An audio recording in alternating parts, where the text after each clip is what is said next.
Hello friends, मेरा नाम प्रीति है and welcome to let's break it. यहाँ आप एनटीयूजीसी नेट पेपर 1 की तैयारी करते हैं हिंदी में। तो जिसने भी चैनल को सब्सक्राइब नहीं किया है फटाफट से चैनल को सब्सक्राइब कर लीजिए। और इसी के साथ साथ आप हमारे टेलीग्राम चैनल से भी जुड़ सकते हैं जिसका नाम है let's break NET JRF with Preeti. अच्छा, ये टेलीग्राम चैनल से मुझे याद आया कि कई लोगों का मैसेज आ रहा है मुझे, जो है कि कमेंट भी करते हैं कि आपको मिलता नहीं है ना, ज्वाइन नहीं कर पा रहे हैं। तो देखिए, ज्वाइन करने के लिए आप इस नाम से टेलीग्राम अगर आपने डाउनलोड किया हुआ है ऑलरेडी, ठीक है ना, 2 मिनट लूँगी यहाँ पर मैं आपके। अगर आपने टेलीग्राम ऑलरेडी डाउनलोड किया है तो वेल एंड गुड, नहीं किया है तो सबसे पहले टेलीग्राम को डाउनलोड कर लीजिए। और डाउनलोड करने के बाद आपको क्या करना है, ये नाम से आपको सर्च कर लेना है, let's break NET JRF with Preeti. अगर इस नाम से आपको नहीं मिलता है सर्च करने के बाद, तो दूसरा ऑप्शन क्या है कि आप मुझे कमेंट बॉक्स में बताइए, मैं वहां पे आपको लिंक प्रोवाइड करूंगी। तीसरा ऑप्शन क्या है जो कि सबसे अच्छा है कि आपको वीडियो के डिस्क्रिप्शन बॉक्स में जाना है, ठीक है ना। एरो का साइन दिखते हैं वहां पर, साइड में आता है एरो का छोटा सा साइन आता है ऐसे, उसके ऊपर जाना है आपको और वहां से जो है आपको ओपन करके नीचे आपको टेलीग्राम चैनल का लिंक मिल जाएगा, वहां से आप ज्वाइन कर सकते हैं। फिर भी अगर कोई दिक्कत आती है तो आप मुझे कमेंट के थ्रू या अपने जो है टेलीग्राम पे मैसेज के थ्रू जो है मेरे नाम से सर्च करेंगे तो भी, वहां तो खैर हो नहीं पाएगा। इंस्टाग्राम पर जुड़कर आप मुझे बता सकते हैं, इंस्टाग्राम पर भी हमारा जो है ग्रुप है, इंस्टाग्राम पर भी इसी नाम से है लेट्स ब्रेक इट, यहीं से let's break it with Preeti इस नाम से है। तो वहां पर भी आप जुड़कर मुझे मैसेज या कमेंट के थ्रू अपने बता सकते हैं अगर कोई इश्यू आ रहा है तो। चलिए, तो ये था एक प्रॉब्लम। और दूसरा एक चीज और मैं बात करना चाहूंगी आज क्लास स्टार्ट करने से पहले, कि सबसे पहले मैं आप सबसे माफी मांगना चाहूंगी कि जो दिक्कतें हो रही है मेरी वजह से, मतलब कि क्लास रेगुलर नहीं हो रही है या फिर प्रॉब्लम आ रही है, बीच बीच में बहुत सारे गैप हो जाता है बहुत लंबा, तो उसके लिए एक्सट्रीमली सॉरी। देखिए, मैं टीचर हूँ ऐसा तो मैं कभी कहती नहीं हूँ, मैं भी आप एक लर्नर हूँ, ठीक है ना। मैंने हमेशा यही कहा है कि I am also a learner, जैसे आप है वैसे ही मैं हूँ। बस थोड़ी सी एक्स्ट्रा मेहनत कर लेती हूँ कि आपको इसका जो है मैंने जो एक्सपीरियंस किया है या जो चीजें थोड़ी सी पढ़ ली है उसका जो है बेनिफिट आप तक भी पहुंच जाए। जो चीजें मुझे प्रॉब्लम कर रही थी मेरे टाइम पर वो चीजें आपको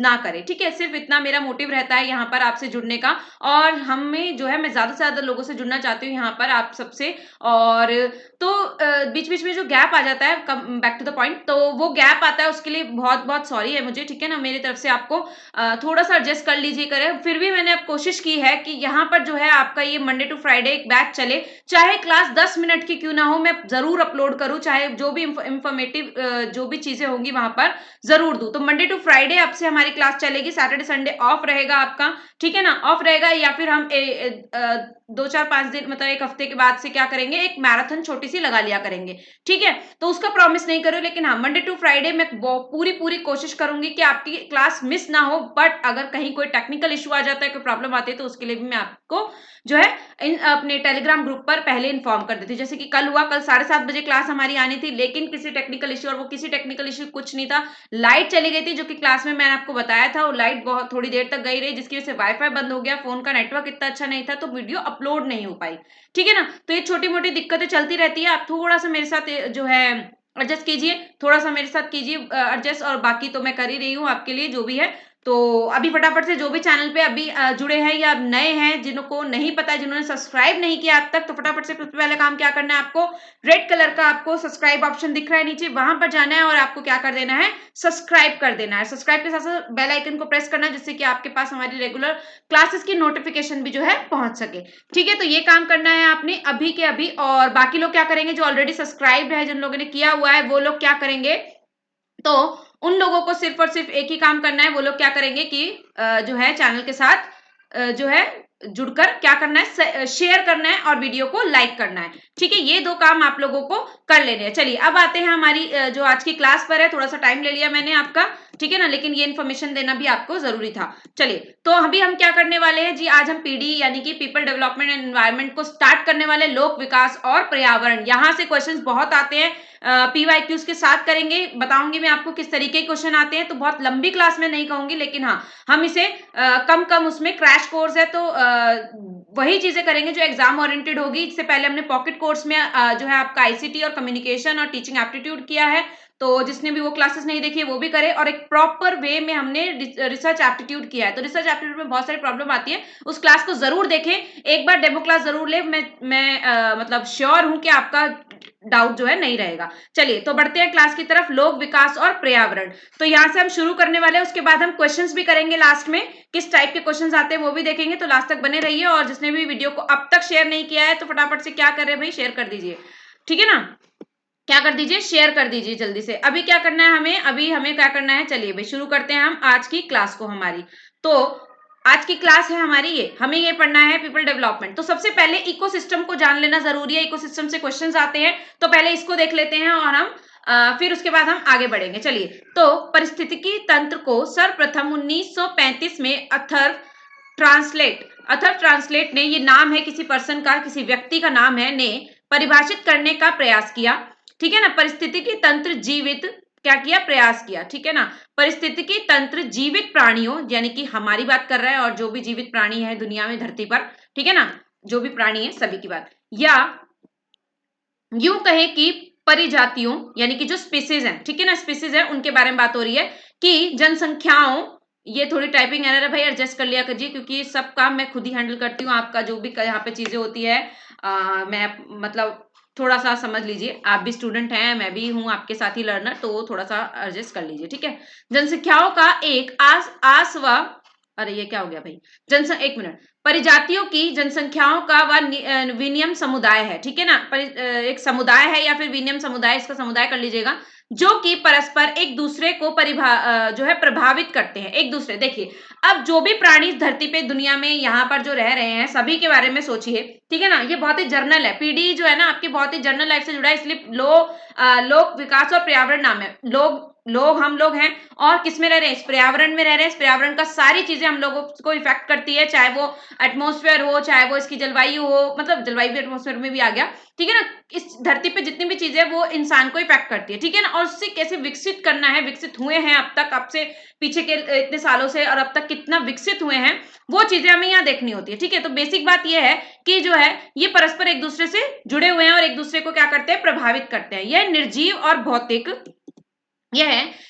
और भौतिक पर्यावरण के साथ पदार्थ और ऊर्जा का आदान प्रदान करते हैं, ठीक है। बहुत ही सिंपल और सीधी बात थी कि एक दूसरे से जुड़े और क्या करते हैं, इसको क्या कहा जाता है, पारिस्थितिकी तंत्र, और इंग्लिश में इकोसिस्टम, ठीक है ना। इकोसिस्टम यहाँ पर जरा पिक्चर से भी समझ लीजिए, ये पिक्चर यहाँ पर रखी है, और इस पिक्चर के थ्रू ही जो है समझा जाता है आसानी से, ठीक है। ये पूरा हमारा क्या है, ये पूरा हमारा क्या है भाई, इकोसिस्टम है, ठीक है। इसके अंतर्गत हमें क्या मिलेगा, प्लांट कम्युनिटी भी मिलेगी भाई, प्लांट्स भी हैं, हैबिटेट अलग अलग, जो अलग अलग उसमें रहते हैं वो भी हैं, ठीक है ना। उसके बाद इसके अलावा जो भी चीजें, सोलर रेडिएशन, मॉइस्चर, सब चीजें आपको यहाँ पर जो है देखने को मिलेगी। डिस्टर्बेंस भी, आपदाएं आती है कितनी सारी, तो वो सब मिलाकर जो भी चीजें हमारे आसपास, हमारे पर्यावरण में, हमारे एटमॉस्फेयर में, वो सब चीजें जो है एक दूसरे को प्रभावित करती है, और एक प्रभावित करती है, उसी से पूरा जो है इकोसिस्टम हमारा क्या है, बन जाता है, ठीक है ना। पूरा इकोसिस्टम जो है वो बन जाता है। ये जो है रही छोटी सी बात, तो ये रही इकोसिस्टम की बात, ठीक है। यहां पर आपने समझा कि जो भी चीजें, यानी कि जो भी जैविक, यानी कि प्रजातियां यानी कि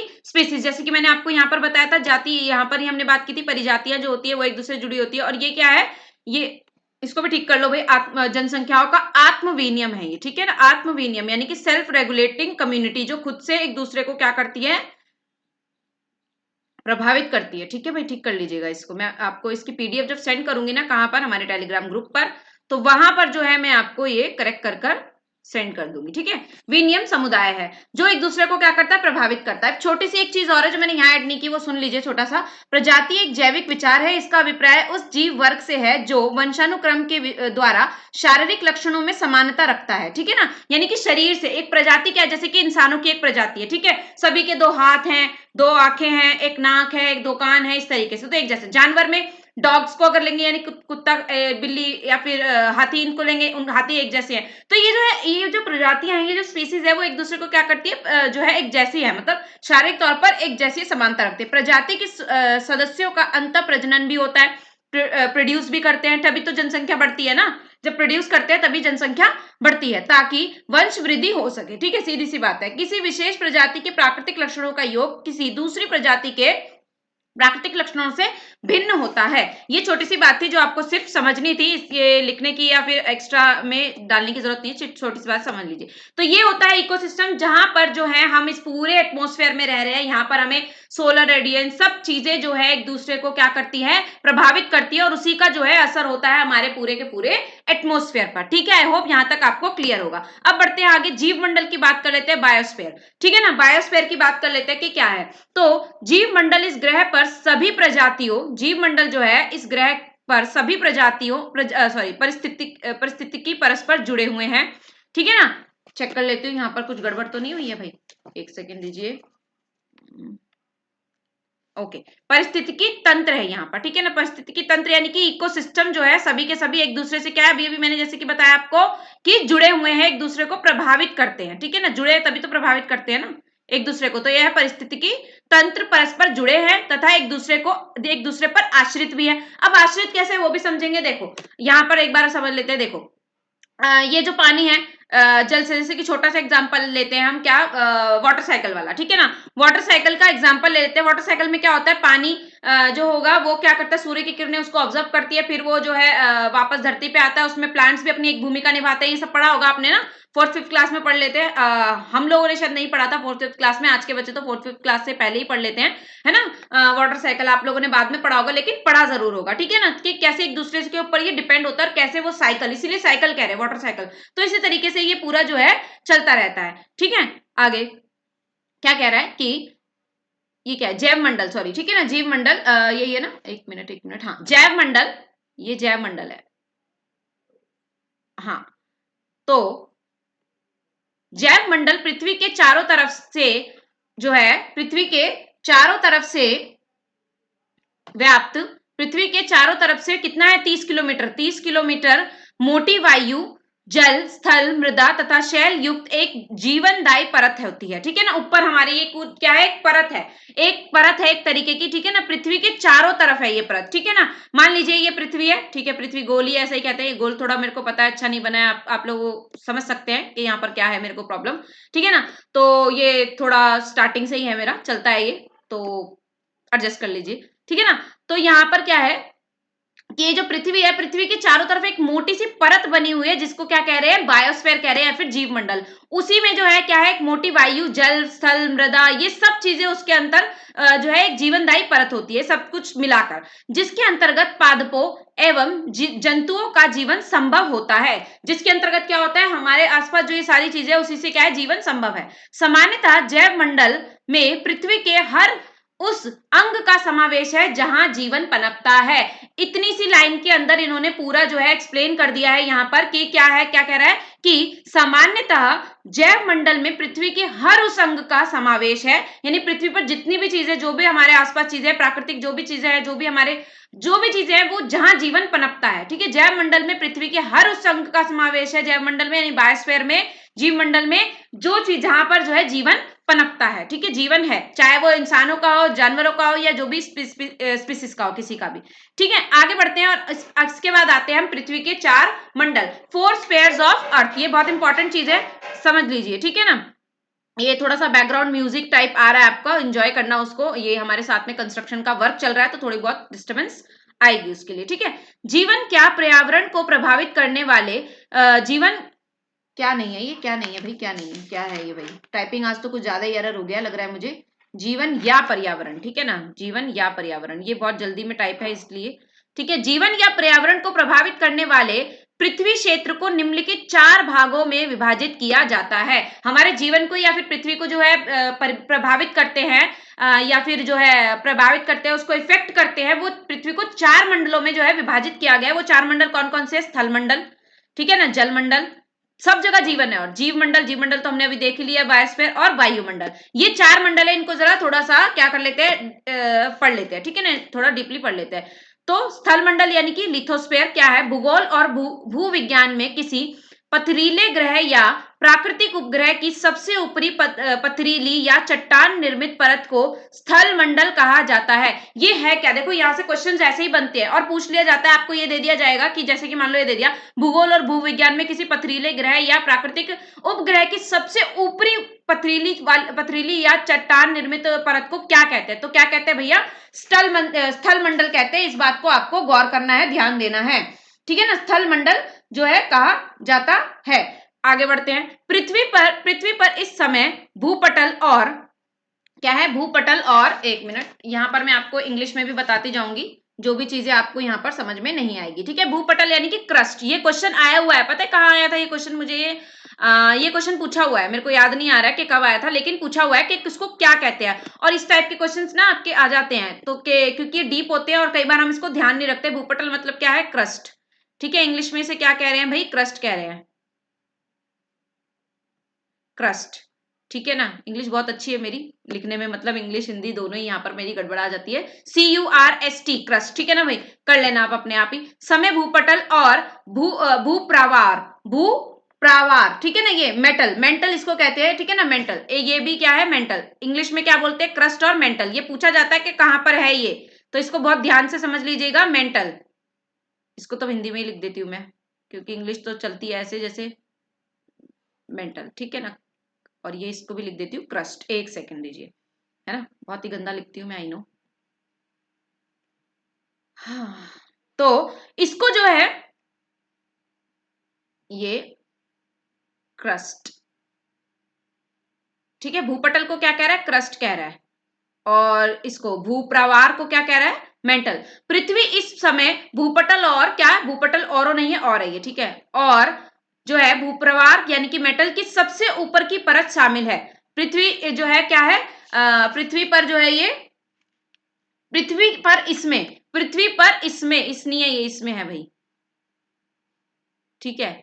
पृथ्वी पर इसमें, पृथ्वी पर इसमें भूपटल यानी कि क्रस्ट और भूप्रवार यानी कि मेंटल की सबसे ऊपर की परत शामिल है, जो कई टुकड़ों में विभक्त है, और इन टुकड़ों को प्लेट कहा जाता है। एक बार फिर से समझ लेते हैं, थोड़ी सी डिस्टर्बेंस हुई।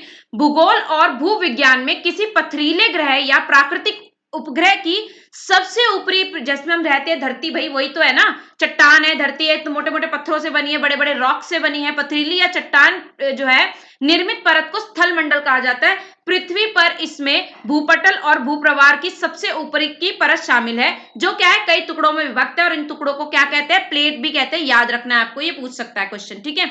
अगला जो है हमारी दूसरी जो है, यानी दूसरा मंडल है जल मंडल यानी कि हाइड्रोस्फीयर। इसका अर्थ जल की उस परत से है जो पृथ्वी की सतह पर महासागरों, झीलों, झीलों, नदियों तथा अन्य जलाशयों के रूप में फैली है। ये तो सिंपल सी बात थी, आपको इसमें समझने में दिक्कत नहीं आई होगी, आई होप। चलिए, तो ठीक है भाई। हाँ, तो क्या कह रहा है कि समझने भाई, ये जो है महासागर, ये सब क्या है भाई, जल मंडल है। उसके बाद आता है आपका जीव मंडल, जो हम पीछे पढ़ा है, यहाँ पर अभी हमने पढ़ा, तो इसकी सेम व्याख्या है, मैं दोबारा इसकी व्याख्या मैंने नहीं लिखी है, इसके आगे की चीज लिख दी है। पृथ्वी की सतह से 3 मीटर के भीतर से लेकर 30 मीटर ऊपर तक सागर में 200 मीटर भीतर तक जीवन विद्यमान है। यानी पृथ्वी की सतह पर देखेंगे तो क्या है, 3 मीटर से लेकर, भीतर से 3 मीटर से लेकर 30 मीटर ऊपर तक, तो क्या है, ये जीव मंडल है पूरा हमारा, जो ये बायोस्फीयर है, इस पे जहां पर जीवन है, ठीक है ना, वहां पर वो नीचे से 3 मीटर, क्योंकि नीचे भी तो कुछ इंसेक्ट्स वगैरह रहते हैं ना, तो इसलिए नीचे से 3 मीटर यानी कि भीतर, पृथ्वी के भीतर अंदर की तरफ जो है 3 मीटर, और ऊपर की तरफ जाएंगे तो 30 मीटर ऊपर तक जो है। और अगर हम सागर, जलाशय यानी कि जल की यानी कि इन सब नदी वगैरह इन सब की बात करेंगे, जलाशयों की, सागर में, तो वो 200 मीटर भीतर तक विद्यमान है, क्या, ये जीव मंडल, ठीक है, जहां पर जीवन है। उसके बाद आगे आते हैं, अगला फोर्थ जो है एटमॉस्फेयर, इसे तो हमें अच्छे से डीपली पढ़ना है। वायुमंडल यानी कि एटमॉस्फेयर, पृथ्वी के चारों ओर विस्तृत गैसीय आवरण को, गैसीय जो गैस का एक आवरण है हमारे आसपास, उसको क्या कहा जाता है, वायुमंडल कहा जाता है। यह गैस जलवाष्प तथा धूल कणों का मिश्रण है। क्या है, धूल कणों का मिश्रण है। वायुमंडलीय गैसों में क्या है भाई, ये क्वेश्चन आपको याद रखना है। 78.2% यानी कि 78.2% जो है नाइट्रोजन है, 20.98% ऑक्सीजन है, और 0.03% क्या है, कार्बन डाइऑक्साइड है। तीनों ही आपको क्वांटिटी याद रखनी है, ये कुल मिलाकर आपका 100, ये बनाएगा आपका 100%, ठीक है ना। कुछ एक आधा पॉइंट रहेगा तो वो हीलियम वगैरह कुछ गैस हो सकती है, पर लेकिन ये 100 ही बनेगा आपका, ठीक है, काउंट करके देख लेना। तो nitrogen, oxygen and carbon dioxide, ये 3 गैसों को जो है मेन गैसेज है, इसके अलावा छोटी छोटी छोटी मात्रा में तो और भी गैसेज है यहाँ पर, ठीक है, आदि गैस पाई जाती है। वायुमंडल को 4 विभागों में विभाजित किया जाता है। अब ये 4 भाग कौन कौन से हैं, इन्हें हम देखेंगे अच्छे से डीप में, ठीक है। अभी यहां तक आप बताइए कि यहां तक चीजें क्लियर है, कहीं कोई प्रॉब्लम, कोई इश्यू, कोई कोई दिक्कत आ रही हो तो बताइए, और कैसे बताना है आप मुझे कमेंट के थ्रू अपने बता सकते हैं, ठीक है ना। और साथ साथ जब ये क्लास का प्री मार्च चल रहा होता है तब भी आप अगर मुझे मैसेज में पूछेंगे अपने, तब भी मैं उस वक्त पे लाइव होती हूँ, और मोस्ट प्रोबेबली तो लाइव होती हूँ जब अगर कोई मतलब बाय द वे अगर कहीं पे फंसी हूँ या कुछ काम में हूँ तो मैं उस पर लाइव नहीं हो पाती हूँ, लेकिन मोस्ट प्रोबेबली मैं लाइव होती हूँ, तो आप वहां पर भी मुझे क्लास के चलते चलते बीच में आप मुझे अपने मैसेज के थ्रू पूछ सकते हैं, ठीक है ना। तो ऐसा मत सोचिए कि मैम रिकॉर्डेड है तो मैम सुन नहीं रही है, मैम देख रही होती है आपके जो ये मैसेजेस हैं, आपका जो सब चीजें हैं वो मैम को दिखाई देती है, ठीक है ना भाई। तो यहाँ तक आई होप कोई परेशानी नहीं होगी आपको, कोई दिक्कत नहीं होगी, ठीक है ना। जीव मंडल समझ लिया हमने, सबसे पहले हमने समझा परिस्थितिक तंत्र यानी कि इकोसिस्टम, इकोसिस्टम कैसे बनता है, इन सब चीजों जितनी भी एटमॉस्फेयर में चीजें, प्लांट हो, स्पीसीज हो, कोई भी प्रजातियां हो, सब चीजों को मिलाकर जो है आसपास की वो क्या बन रहा है, इकोसिस्टम बन रहा है। फिर जैव मंडल के बारे में पढ़ा, यानी कि बायोस्फीयर, बायोस्फीयर क्या है, 30 किलोमीटर मोटी परत है एक जो आसपास, और जैव मंडल पृथ्वी के हर उस अंग को क्या कह रहे हैं समावेश है जिसका, जहां पर जीवन पनपता है। फिर हमने पृथ्वी के 4 मंडल पढ़े यानी कि 4 स्पेयर्स ऑफ अर्थ पढ़े, स्थल मंडल, जल मंडल, जीव मंडल और वायुमंडल। चारों को आपको ध्यान में रखना है, स्पेशली ये आपको अच्छे से याद रखना है कि क्या स्थल मंडल का, और जो चीजें हमने यहाँ पर पॉइंट टू पॉइंट की है वो चीजें बहुत ज्यादा फोकस में आती है, उनको याद करना है। चलिए अब बारी आ जाती है क्वेश्चंस की, तो आगे का हम क्या करेंगे अगली क्लास में कंप्लीट कर लेंगे, ठीक है ना, उसके लिए कोई इश्यू नहीं है। तो अब थोड़े से क्वेश्चंस कर लेते हैं ताकि बहुत लंबी क्लास ना चली जाए आपकी। तो यहाँ पे मैंने अभी 20 से 19 का ही रखा है, वैसे तो क्वेश्चंस कुछ ज्यादा नहीं है, थोड़े से क्वेश्चंस रखे हैं, तो उनको देख लेते हैं फटाफट से, और अपने जो है चैट में बताइए मुझे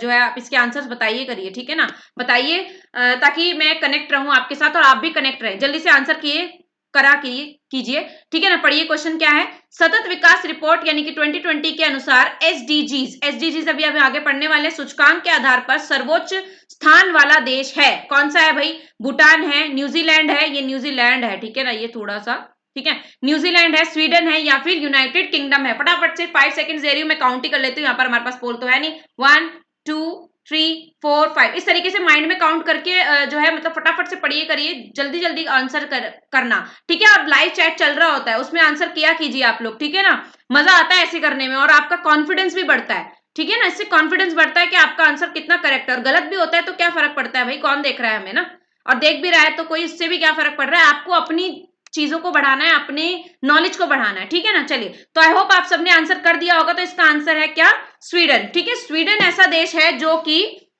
क्या है, ये एसडीजी की रिपोर्ट जो आई थी उसके आधार पर सर्वोच्च स्थान वाला देश था, ठीक है ना, कौन सा, स्वीडन, याद कर लीजिएगा इसको, ठीक है। आसपास, अगला क्वेश्चन है, आसपास की हवा में बेंजीन उत्सर्जन का सर्वाधिक प्रमुख स्रोत है, बेंजीन उत्सर्जन का सर्वाधिक प्रमुख स्रोत कौन सा है, सीमेंट उद्योग, सिगरेट, कार यानी कि सिगरेट से निकलने वाला जो धुआं है, कार विसर्जक, या फिर पेंट और वाशिंग, क्या है भाई, फटाफट से देखिए और मुझे जल्दी से इसका आंसर जो है बता दीजिए, ठीक है ना।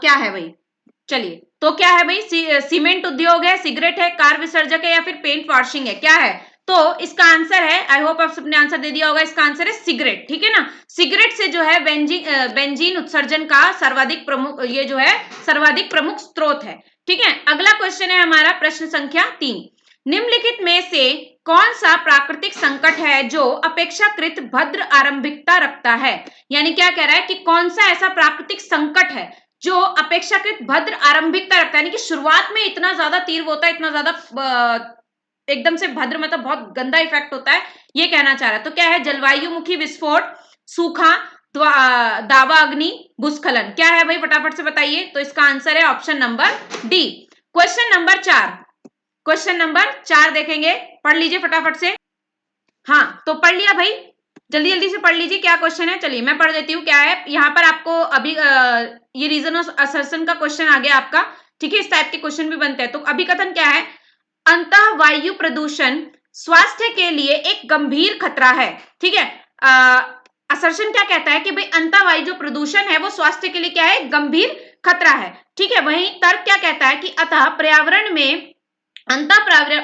में वायु प्रदूषकों का विसर्जन क्या है, अपेक्षाकृत सीमित होता है, क्या कह रहा है, वायु प्रदूषकों का विसर्जन जो है वो अपेक्षाकृत क्या होता है, सीमित होता है, ठीक है। अब यहाँ पर आपके पास ऑप्शन दिए गए हैं, ऑप्शन एक बार चेक कर लीजिए क्या है, ए सही है, आर ए सही है, ए सही, आर गलत, ए और आर दोनों गलत, ए और आर दोनों सही, ए और इसकी व्याख्या, आर जो है ए की सही व्याख्या है, ए और आर दोनों सही है, आर जो है ए की व्याख्या नहीं करता है। तो फटाफट से एक बार और पढ़ लीजिए और इसका आंसर एकदम सही आना चाहिए, क्योंकि बहुत इजी सा क्वेश्चन है, समझ के पढ़ेंगे तो फटाक से आंसर मिल जाएगा आपको, ठीक है ना। क्या कह रहा है, अंतः वायु प्रदूषण स्वास्थ्य के लिए गंभीर खतरा है और अंतः पर्यावरण में वायु प्रदूषकों का विसर्जन अपेक्षाकृत सीमित होता है। तो इसका आंसर है ऑप्शन नंबर सी। अब कैसे है भाई, दोनों ही सही कह रहे हैं ना। क्या है, स्वास्थ्य के लिए तो वायु प्रदूषक हो या कोई प्रदूषण हो या कोई सा प्रदूषण हो, स्वास्थ्य के लिए हानिकारक होता ही है, गंभीर खतरा है। उसके अलावा क्या कह रहा है कि अंतः पर्यावरण में वायु प्रदूषकों का विसर्जन अपेक्षाकृत सीमित होता है, यानी और के मुकाबले। चलिए, तो ऑप्शन नंबर सी इसका करेक्ट आंसर है, यानी ए और सी दोनों ही ठीक है, असर्शन और रीजन, और ए आर जो है वो ए की सही व्याख्या करता है। अगला प्रश्न संख्या 5, ताजे पानी की सर्वाधिक मात्रा विद्यमान होती है। हाँ भाई, अगर क्लास अच्छी लग रही है तो भाई लाइक वाइक कर दीजिए थोड़ा सा, क्योंकि लोग देखते काफी हैं लेकिन लाइक बहुत कम होता है। तो अच्छी नहीं लग रही है तो भी बताइए, कमेंट करके मुझे बताइए कि मैम ये चीज कमी थी, आप ये कीजिए। तो अगर आप ऐसा करेंगे तो भी अच्छा रहेगा, मैं उस चीज को कंप्लीट करने की कोशिश करूंगी, ठीक है ना। पर लेकिन अगर अच्छी लग रही है तो बिना लाइक किए मत जाइए और फटाफट से शेयर कर दीजिए जो लोग अभी जुड़े हैं, ठीक है। तो ताजे पानी की सर्वाधिक मात्रा विद्यमान होती है किसमें, झील में, ध्रुवीय बर्फ में, नदियों में या फिर ग्लेशियर में। कहां पर होती है भाई, ध्यान से देख लीजिए, ताजे पानी की बात कर रहे हैं, सर्वाधिक मात्रा विद्यमान होती है किसमें। तो द आंसर इज, लगा लिया आप लोगों ने, झील में, ध्रुवीय बर्फ में, नदियों में या फिर ग्लेशियर में। So the answer is option number B, ध्रुवीय बर्फ में जो है ताजे पानी की सर्वाधिक मात्रा विद्यमान होती है। अब ये जो एक बार बता देती हूं मैं, ये पहला क्वेश्चन था, ये 2020 का था, यानी कि 2020 का, ठीक है ना, पीवाईक्यू था, और ये बाकी के 2 3 4 5 तक जो 4 प्रश्न हैं आपके वो 19 से थे, ठीक है ना, 2019 के पीवाईक्यूज थे। तो यहां तक ये क्वेश्चन थे। तो अभी तक आपको कोई दिक्कत नहीं आई होगी यहाँ पांचों क्वेश्चन में। तो ये आपके आंसर की रही, ये 5 ही प्रश्न करेंगे हम, ऐसे ही 2-4 प्रश्न करेंगे साथ साथ, ताकि आपका जो है साथ साथ प्रैक्टिस भी हो जाए और इसी के साथ आपका जो है थ्योरी भी चलता रहे। आई होप आपको क्लास अच्छी लगी होगी, और क्लास अच्छी लगी है तो क्या करना है, वीडियो को शेयर करना है ज्यादा से ज्यादा। वैसे मुझे बहुत अच्छा लगता है कि जब भी आप लोग जुड़ते हैं, और अभी के लिए रिस्पॉन्स भी अच्छा है, मैं इस रिस्पॉन्स से भी खुश हूँ। लेकिन थोड़ा सा और अगर हम मेहनत करेंगे तो मैंने क्या कहा था कि हम जल्द ही लाइव आ जाएंगे, और इस एग्जाम से पहले, यानी जो अगस्त में होने वाला आपका एग्जाम है, मैं चाह रही हूँ कि हम कुछ क्लासेस जो है, एक कुछ मैराथन जो है लाइव करें, जिससे कि आपको जो है बेनिफिट मिले और एग्जाम में उससे हेल्प मिले। तो लाइव आने के लिए हमें क्या करना होगा, यूट्यूब की कुछ रूल्स होते हैं, कुछ डेडलाइंस होती है, उन्हें पूरा करना होता है। और वो पूरी कैसे होगी, जब आप क्लास को ज्यादा शेयर करेंगे और अपने दोस्तों से जो कि एनटी की तैयारी कर रहे हैं उनसे जो है सब्सक्राइब कराएंगे। तो सब्सक्राइब कैसे करना है एक बार फिर से बता देती हूँ। सब्सक्राइब करना, रेड कलर का सब्सक्राइब ऑप्शन दिख रहा है, वहां पर जाइए, उसको प्रेस कीजिए, और जो है बेल आइकन को भी प्रेस कर दीजिए, ताकि आपके पास नोटिफिकेशन पहुंच जाए। और इसकी पीडीएफ आपको कहाँ मिलेगी भाई, ये क्वेश्चंस की पीडीएफ आपको मिलेगी कहां पर, हमारे टेलीग्राम चैनल पर, जो क्या है, let's break NET JRF with Preeti, इस नाम से है। और मैंने आपको पहले बता दिया, अगर कोई दिक्कत आ रही है तो आप मुझे मैसेज के थ्रू, अपने कमेंट के थ्रू बता सकते हैं। अगर आप जुड़ नहीं पा